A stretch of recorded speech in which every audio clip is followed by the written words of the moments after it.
Hello everyone, my name is Tim Sales and I'm so glad you were able to get onto the call. I've got a couple of things to share with you. Number one is that what you should be looking at on your screen here is the ARIIX business brochure called This Is Your Business. And so what I want to share with you is how I use this brochure to do a presentation. And I have to tell you, there's a bit of a secret that I have when building my business that I'd like to actually share with all of my teammates here in ARIIX. And here's the secret. When I start my presentation, I start it where the prospect is, not where I am. And I know that sounds a little bit confusing, so let me explain it.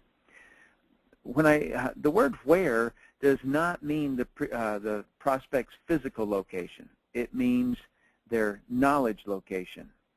All right, and so let me give you an example of this. Right now, by and large, the majority of the people I'm sharing the business with are people familiar with the MLM industry. So what they want to hear about is the company, the management team, the compensation plan, and the products. So that is where I start my presentation, with those prospects. But if I'm presenting to a prospect who is not familiar with MLM, then this is not where I start. I have to start where they are. If someone is working as an employee, they typically think like an employee. There's nothing wrong with that. It's just they think like an employee. So that's where I have to start my presentation for them. The ARIIX company brochure starts with the assumption that the prospect does not yet understand business. And so I have to applaud the ARIIX corporate team for understanding this important item when they created this business brochure. Every new person who joins ARIIX will be sent this brochure, by the way. If you haven't gotten it already, you'll get it in the next couple of days. All right, so the very first thing that you should be looking at here is it's actually on page 3, and this is the way that I like to start presentation with somebody. And again, this is assuming that the person has come from a background of as an employee. Okay, so when I started out, I was in the military at the time. I was in the Navy. And when I took a look at what the person had to offer, I remember realizing that he was explaining to me. He was doing it a little bit wrong, but it obviously worked. But he was doing it a little bit wrong because I didn't see how I fit into it. So he was going along and he was presenting products. He was presenting, things, compensation plan, and I was the whole time kind of wondering if I had missed something. And so it is such a critical step for you to make sure that when you're talking to your prospect, they understand the preliminary stuff. All right, so now let me explain to you why this is the case. If your prospect does not know the value of a business, if they do not understand themselves how to evaluate a business, then it doesn't matter what about ARIIX you show them, they will not be able to understand it because they don't have any value on business. All right, so we start off here, this very first slide here is talking about the benefits of owning your own business. You see, if you just think this thing through, somewhere down the road, we all kind of bought into this concept. It's actually a ridiculous concept about what is normal. And what is normal in terms of what we do for work and things like that. There's nothing normal about it, right? So we go to work for 8 hours a day.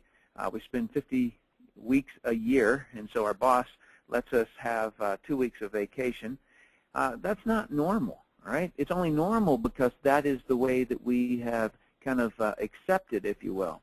And so with a prospect who has the employee mentality, what I like to do and need to do is to kind of go back a little bit and say, all right, so the benefits of owning your own business are you're the boss. You control your own hours. You control who you work with and who you don't.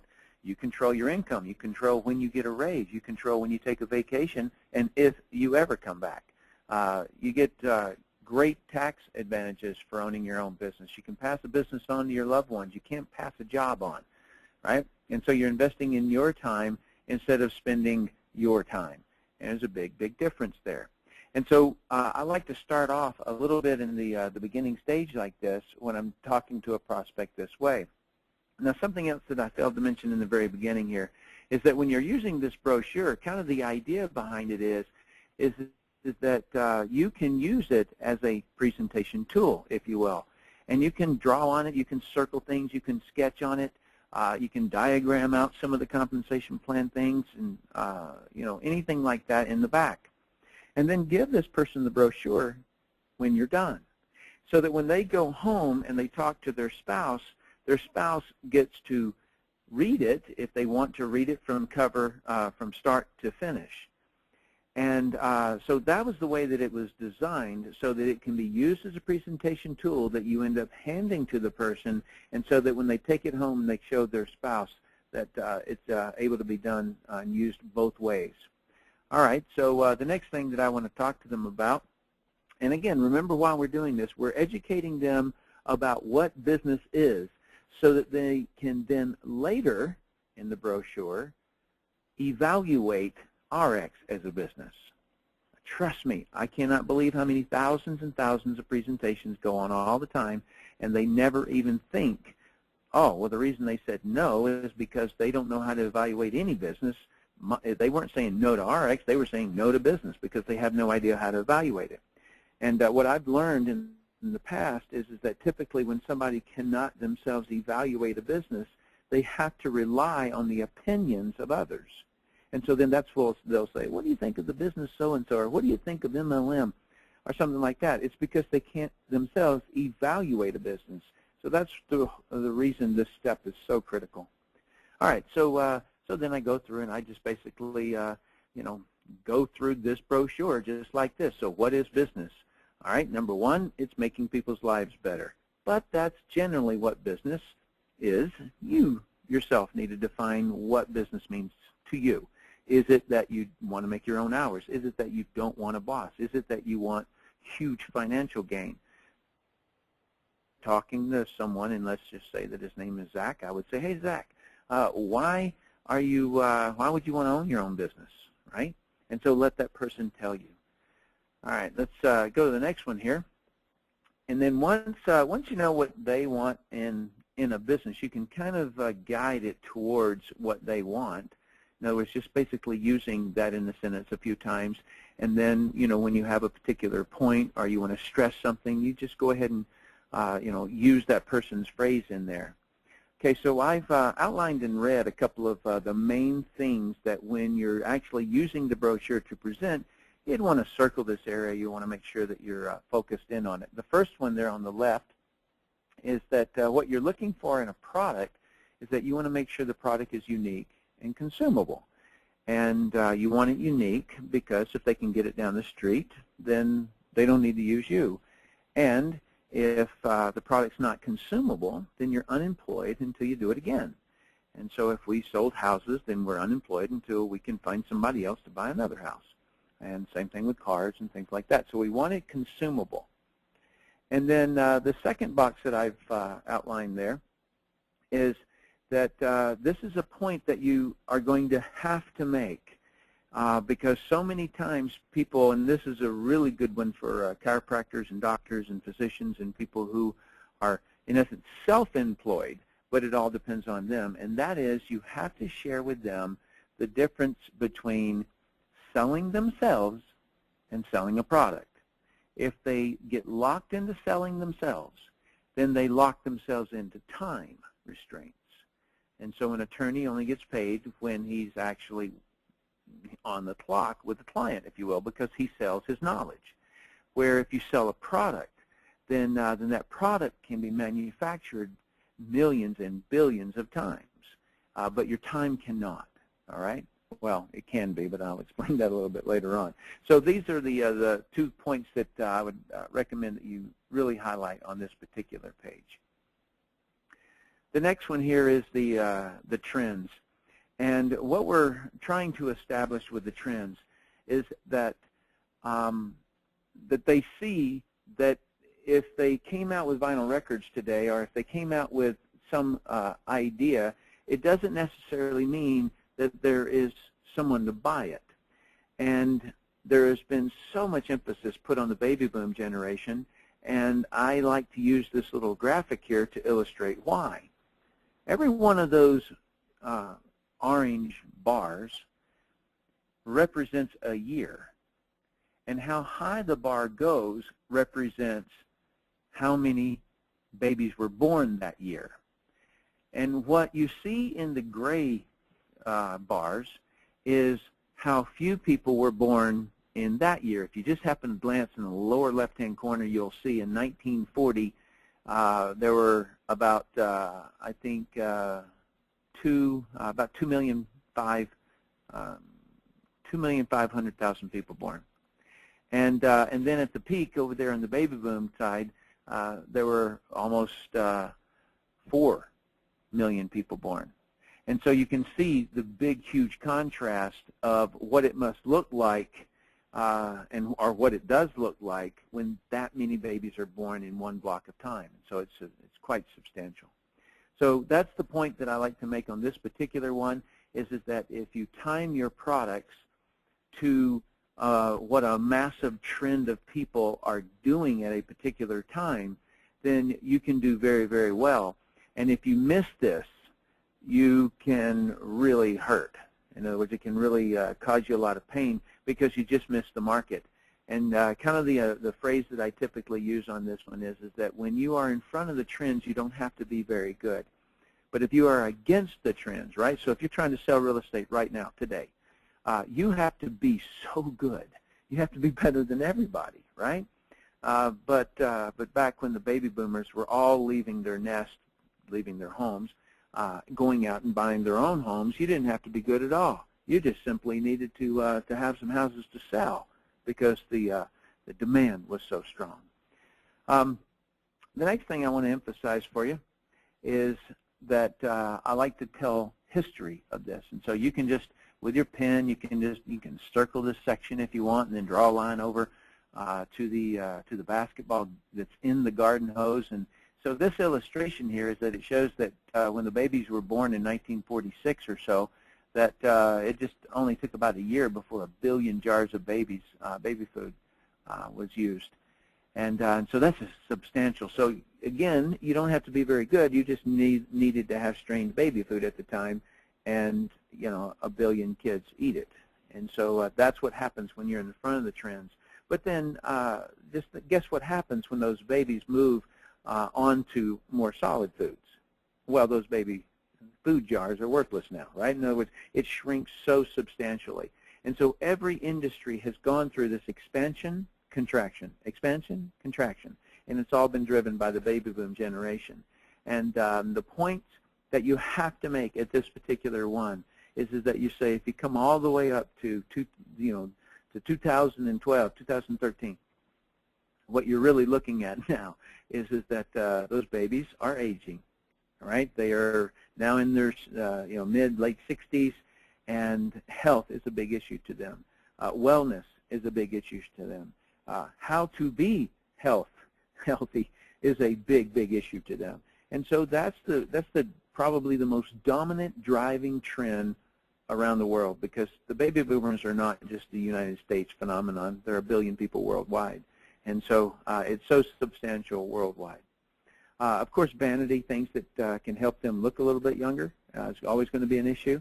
And then retirement products, all right? And so the money to retire, number one, is going to be a big, big issue. Estate planning, those kinds of things. It's going to be huge, huge. It already is, and it's going to continue to get bigger. It will be as dominating as the real estate industry was, as the car industry was when the baby boomers were all getting their driver's license. All of these things are going to be shaped. So this is the emphasis that you want to make. And people, for some reason, feel as though they have to go to economic school or something in order to really fully understand trends or understand how to time a business or anything like that. You do not. All you have to do is look around and see what consumers are buying. The next thing I want to share with you here is that Dr. Charles King, he teaches network marketing at the University of Illinois at Chicago. I have been a member of that faculty, taught for him all over the world, and the reason I put this in here is because I wanted you to, the section that I highlighted there was I wanted you to be able to have the industry statistics. And so that when you're talking about this as an industry, you're talking about a huge, huge industry. And so that's why I put those statistics in there so that you can use that. The next one is just really getting this concept, and as an employee, which is going to end up being 90–95% of the people that you talk to in the future. Right now, you may be focused more on people who have history in the industry, but in the future, 95% of all the people you're talking to are going to be employees, and so you're going to have to transfer them from the concept in their head that they work for themselves versus hire others. Okay, and so this has to do with if you work for somebody else, then they control everything, all right? And then if you say, I want to be a boss, and so therefore I can have other people, and they work for me, all right? Well, that's fantastic. That is an advancement in terms of being able to get more done. You see, if I work for 8 hours, and let's say that Zachary works for 8 hours, but he works for me, then that means I got 16 hours worth of production done that day. And so you can imagine if a person has 1,000 employees or 1,000 people working for them, how much more they get done in a day. All right, that's a substantial concept when you really figure it out. And so what we ultimately want to do in our short period of time here on planet Earth is that we want to accomplish a great number of things. We want to make so many people's lives better. And you know, we run into this challenge that we can't do it all ourselves. And so in relation to business and in relation to wealth, if you try to do it all yourself, you can almost never. It does not work out that way. So you have to employ others. So that then, you know, draws the question, how do I employ others? What's the best way to employ others?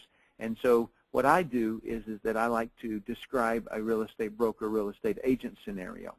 And the reason that it is so much better than hiring employees is because no employee will ever work as hard for you will never work as hard for you as you will, because they don't own it. And so if you ever do get somebody who is as good as you or better than you, then if they do not have the same amount to gain, they will not stay there. You will lose them. All right, it happens in every industry. You train your best competition, okay? So you have to make it to where they make as much as you or have as much upside potential as you.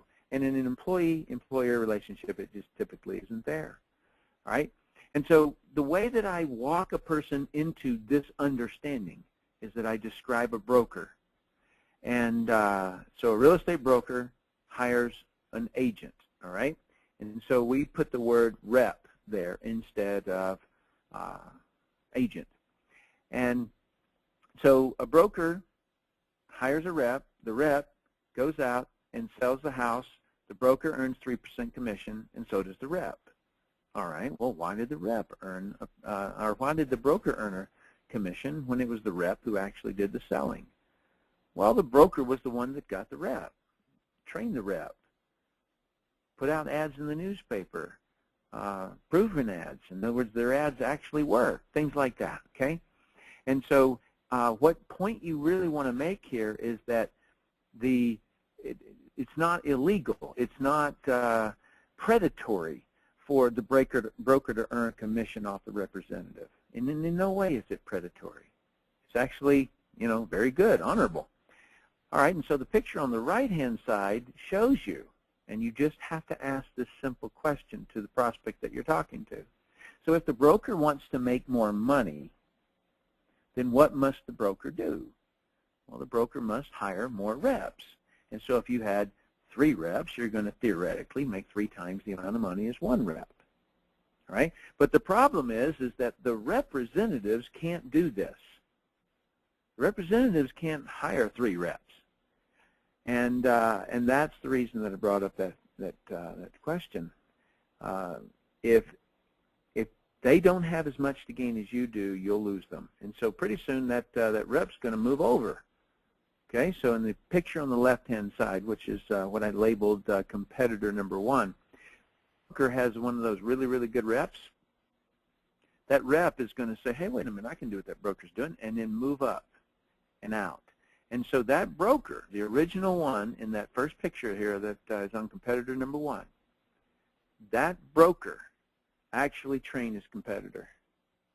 All right, now look at the picture number 2. That broker trained his competitor, but that broker then did the same mistake. And he got reps thinking that, no one will do what I did, but they do. And so they end up training each level of competitor out there. All right, so what you got to do right now is just ask the question, is this smart business? No, it's absolutely not smart business. And so then you'd flip over the page and you would be able to show them what you want to do instead is you want that broker to make that agent a new broker, but leave them right there and just say, hey, look, you know what, instead of breaking away and being my competitor, I want you to stay right there. And when they stay right there, you're going to earn a commission. You'll probably earn a little bit less, but you're going to earn a commission. And then that way, that broker feels as though that he has the same amount to gain. And the original broker doesn't lose them as an income. And then that second broker, she's a lady there, she assists her agents or representatives to become brokers as well. All right, so this is the concept that allows a person to slowly start to understand the value of network marketing.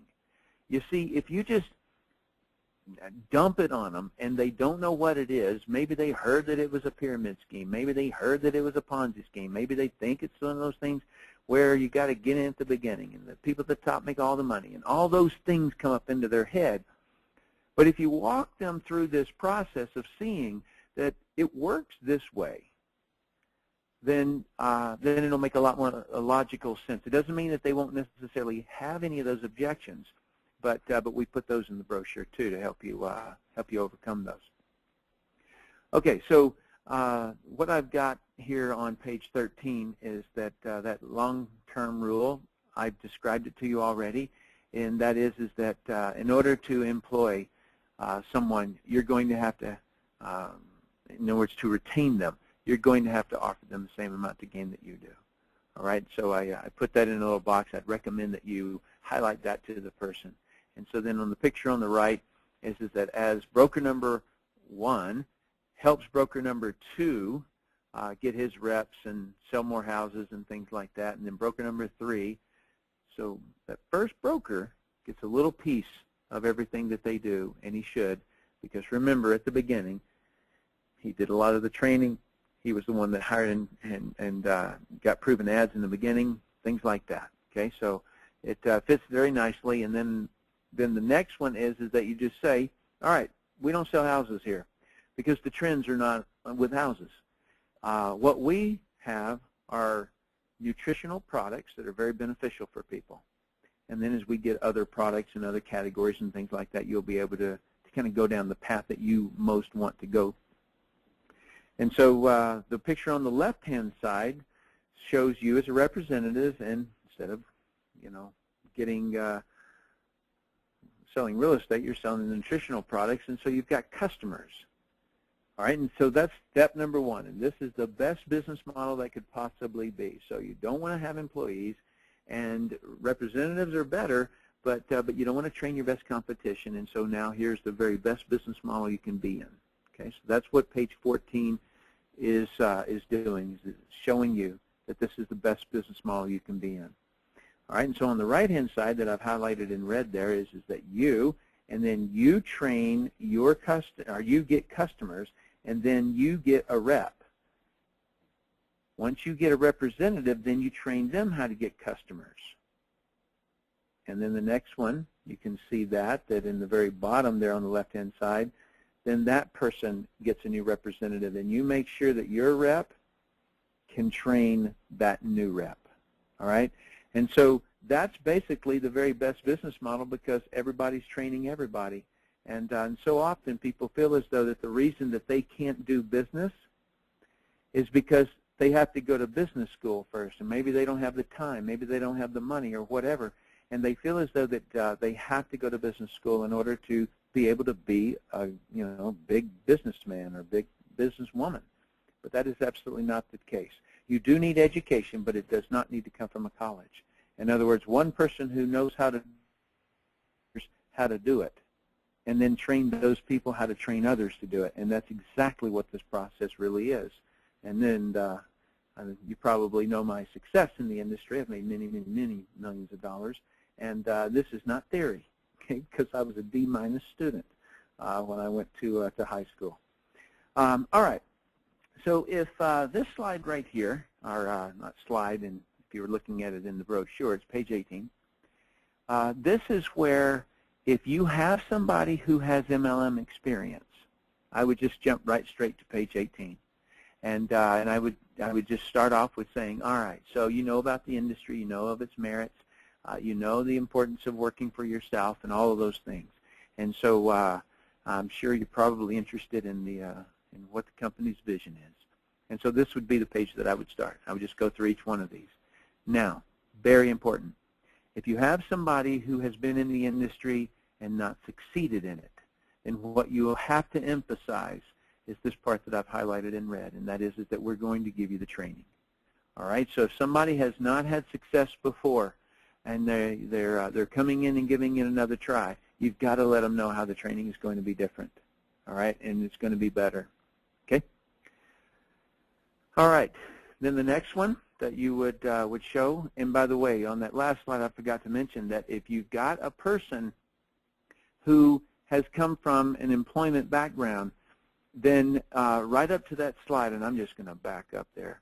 Okay, so right here would be the last slide. Now they are up to speed, if you will, so that when you then come into page 18, you're now showing them the real RX business. Before, you were educating them on the things they needed to know in order to evaluate what you're now about to show them. All right? And so, again, this is the RX vision, and then you can show them the management team. It would not be a bad idea for you to go through the website, ARIIX.com, click on the management, and read the bios of each one of these people, so that you would be able to, in the brochure, be able to point out and say, well, that guy right there is Fred Cooper, and that's Deanna Latz, and she's the head of our product people, and things like that, so that you're knowledgeable about who is running the management team. The next one, of course, is that you can talk about the products. All right, now this is not where you go into great detail. You can be very passionate about your successes with the product. You can tell them about how the products just continually are evolving and getting better and better and better. I mean, it was just yesterday I was talking with Deanna, and we had a long conversation, and she was telling me about all the changes that are happening right now, and I just started laughing. I just thought, man, this is such a dream to have a company that's always staying on the cutting edge. And if we find a supplier that's a little bit better, in other words, where we get the source of our ingredients, she's on it. I mean, she is on it instantly, and so I just love her for that. All right, so that would be the management team, and then the products, and then you can go into the compensation plan. All right, so if somebody has a lot of experience with compensation plans, you can show them this. Okay, if it's a new person, then I would not show them this. You can let them read it in details if you want to, but they'll be spinning if you let them look at this right here. And so what I do is I just sketch two parts of that compensation plan, okay? Let me back up to that slide before, and you're going to see something in the second column from the left at the bottom that says base commissions, okay? I will diagram. I won't let them read this. I will diagram base commissions, okay? And then if you look all the way over to the far right-hand column at the bottom of that, it says matching bonus. All right, that is the two things that I want to show people, especially if they have network marketing experience. Okay, so here's what I show them.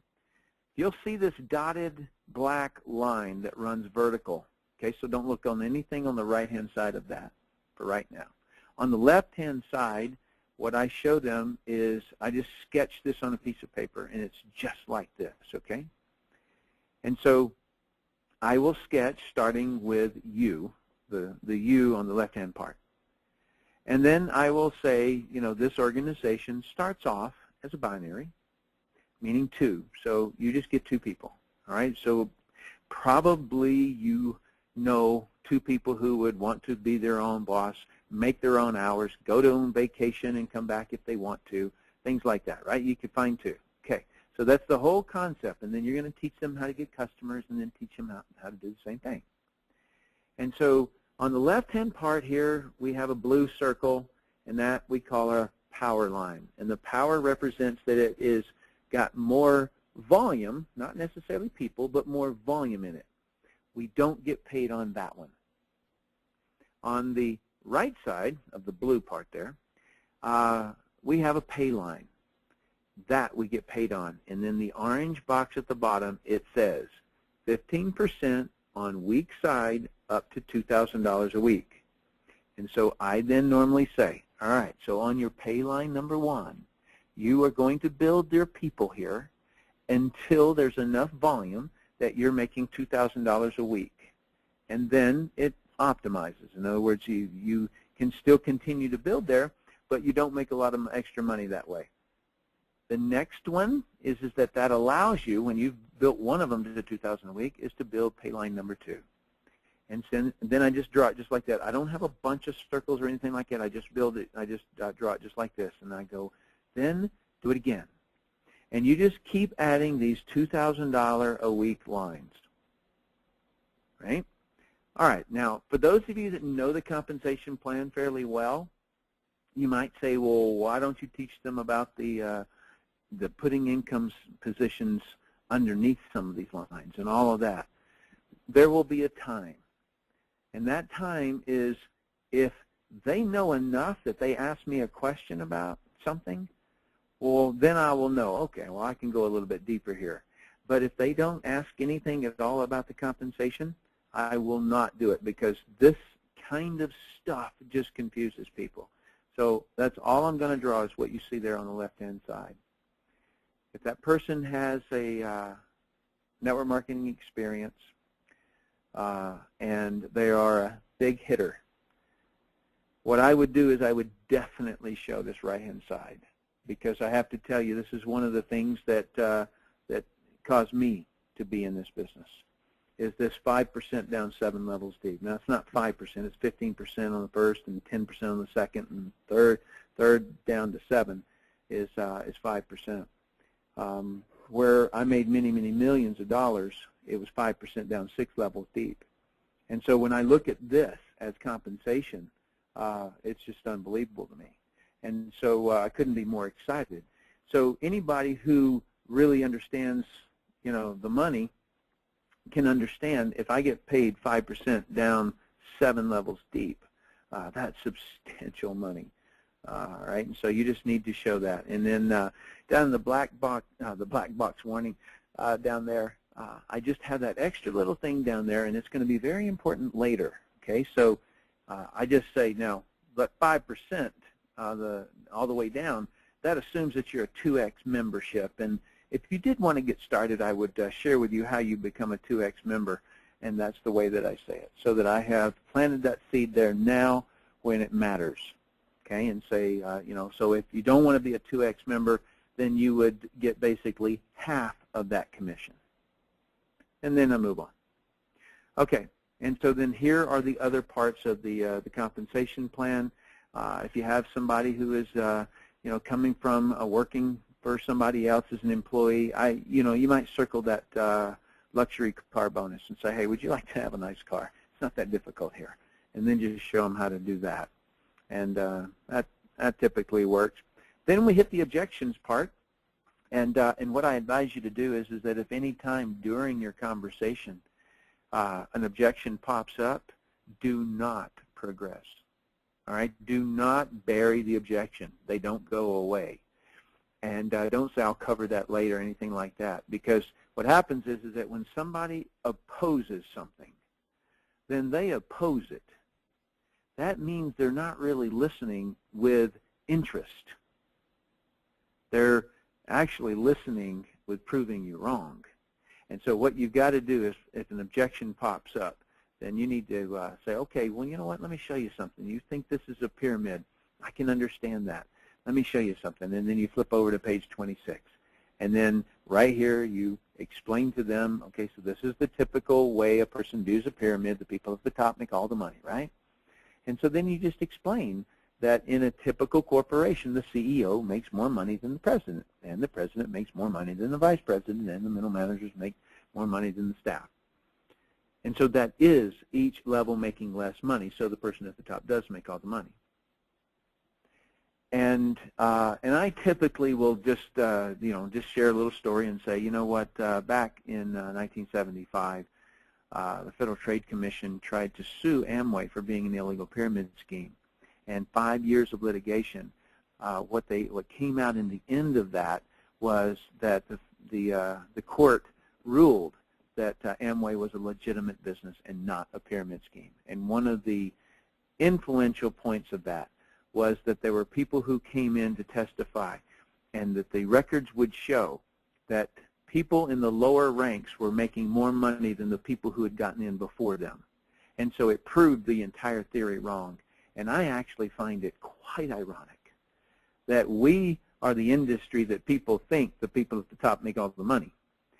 But in reality, we're the only group that doesn't do it that way. In other words, there will be people who are in ARIIX that make more money than me. All right, and I applaud them, and it should be that way. If they're more productive than I am, good for them. Okay. Next one is that this just is the concept of pyramid. So the one before it was the pyramid view, and I just like to illustrate that it's not the shape. And then over on this next one, I do a little bit more of an emphasis of people being more productive, and I draw an analogy to a kindergarten, a daycare center kind of a thing. And you ought to read this so that you can really understand it, because it really helps people to understand that the structure is actually very beneficial. Do the people at the top make all the money? And what I do here is that I'm showing a graph. And this graph is what the average CEO makes compared to what the average worker makes. And the average CEO makes $10 million a year, if you factor in all parts of their compensation. And then over on the right-hand side, you'd want to read that, because it gives where I got these sources from. Do you have to get in at the beginning? So if they have that objection, that actually comes out of the investment world. It doesn't come out of network marketing. It comes out of the investment world. And that is that you have to get in at the beginning, and then when you think it's not going to grow much more, then what you want to try to do is get out. And who do you sell your investment to? Some idiot. Because you think it's going to go down. Why else would you sell it? And so therein lies the difference between what my perception and my view of this industry is. This industry is about bringing people into a business and helping them. It's not about who gets in first. All right, so that's the way you handle that one.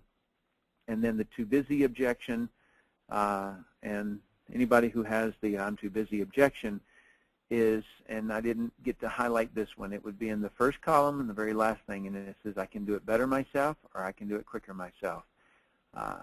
Those two concepts is what causes a person to have too little time.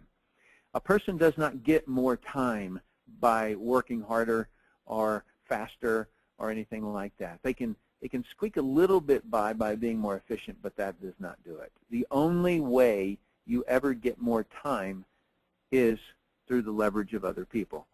Okay, so if you've got 10 employees or 10 representatives, then you're going to be theoretically 10 times more productive. And that's the only way you will ever solve the too busy objection, or the too busy concept in somebody's head. So if a person is saying to you, I'm too busy, I don't have enough time, then I just like to ask them, let me ask you something, is that something that's new, or has it pretty much been that way your whole life? Right, and get them to think about it. Now, you got to be really careful. You can't say that in a sarcastic way, but that's the thing that you want to help them with. They've got a barrier there. They can't see that if I've built tens of thousands, over 100,000 people in a business. Well, just exactly how many hours do I get paid on? And so that's the reason that in essence, I'm still extremely productive, but I still have time. Okay, so that's that objection. And then this one is about being a professional communicator. This one, what I'm really trying to do here is I'm trying to let people know that a lot of times people have this concern and fear about being a salesperson because they don't want to be pushy. And so this one right here is about that person who just doesn't feel as though that they are a salesperson. And it's really sharing with people that if you're intuitive enough to know that a person does not want something that you're selling, then don't sell it to them. It's actually unjust. It's inhumane. It's unjust. Don't do it. And so I'm, in essence, letting people realize that they can not sell somebody. Okay, so not being too pushy is something we don't want people to be. And then workaholic prevention. And this is me illustrating with numbers what I just described to you earlier. And so if a person works, this is the first box on the left-hand side that's highlighted in red, 24 hours a day, and does that every single day of the year, then the most number of hours that they can put in would be 8,760 hours.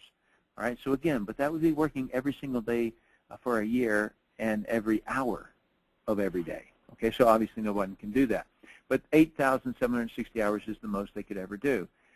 However, if you had 100 people who each just worked 8 hours a day, then you would be being paid on 292,000 hours. That's how you make yourself more productive and how you don't have to be a workaholic. And so then there's a summary here. You can go through there with your prospect. And then absolutely, if you've got somebody who has history in this industry, you have to cover this section.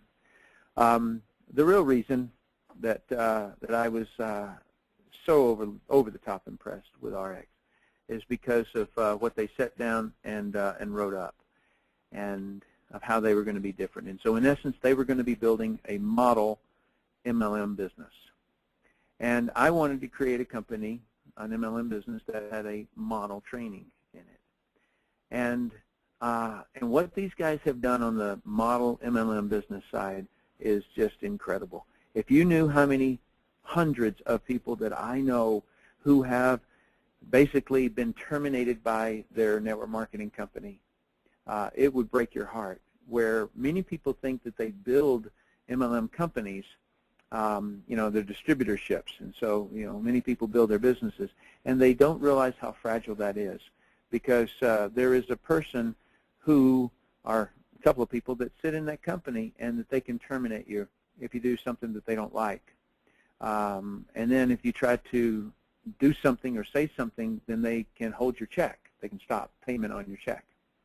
And so what this company has done very different, you need to point out to people who have network marketing history, because these are huge issues. Any leader in this industry who has built many, like a big business, knows these issues and will just so appreciate what ARIIX is doing. All right, and so the first box that you see highlighted there for me, the top, is the right to share profits. Any big hitter that you're talking to, you have to show them that the company is willing to share. They have a profit sharing program, and they want to get into it. And you, listener, you want to be into that. And then the other one is right to true ownership and protection. And that one is the one that I was just talking about, where people build a business and then they're terminated. And this company, they can do it, but only if your peers agree. And so you've got to, you can't find anybody that likes you, then yeah, probably so. But it is not adjudicated by a person. It is adjudicated by a group of your peers. Okay, so if they do something, then you can come back and say, hey, I would like to have you know, a room of my peers that evaluate this. This is so substantial in this industry. The next one is compensation plan changes, and that's on page 35. In other words, every one of these you should read and know and be able to describe them to people, but I'm just emphasizing the ones that network marketers, it will ring true to them. And this one is right to review compensation plan changes. Just talking to somebody the other day, big leader, making $30,000 a month. They changed the compensation plan. He's now making $7,000 a month. Ouch. Right? It wasn't because he didn't build a good business. It was because they changed the compensation plan. And so ARIIX is doing that different. All right? It's huge what they're doing. And so with that, I sure appreciate that you were able to get onto this call.